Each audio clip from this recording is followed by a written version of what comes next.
اسلام کا پرچم ہاتھ میں لو، اسلام کا پرچم ہاتھ میں لو، پیغام شریعت عام کرو، دیوانوں اٹھو ایک کام کرو، اور وہ بھی صبح و شام کرو، اسلام کا پرچم ہاتھ۔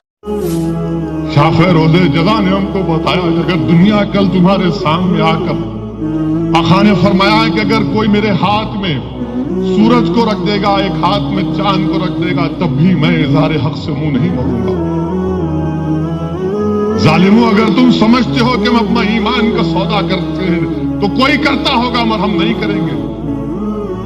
ہم جس حال میں ہیں کچھ ہم مر جائیں گے، یا تو تم کو ہم کو مارنا پڑے گا، ہم کو جسموں پہ ہمارے گولیاں مارنا پڑے گا، یا جیلوں میں ڈال کر ہم کو ختم کرنا پڑے گا، مگر یاد رکھو اسلام کے دشمنوں، جب تک ہم زندہ ہیں نہ تمہاری دولت ہم کو خرید سکے گی، نہ تمہاری طاقت ہم کو دبا سکے گی۔ ہم زندہ رہیں گے تو پکار پکار کر کہیں گے کہ میں محمد مصطفیٰ صلی اللہ علیہ وسلم کا امتی ہوں۔ تم ہمارے آقا کے فرمان کو بھول گئے، اگر کوئی منافق بھول گیا تو بھول جائے، مگر ہم نہیں بھولیں گے۔ تم ساری دنیا کی دولت لا کے دے دو، مگر ہم اپنے دین کا سودا نہیں کریں گے۔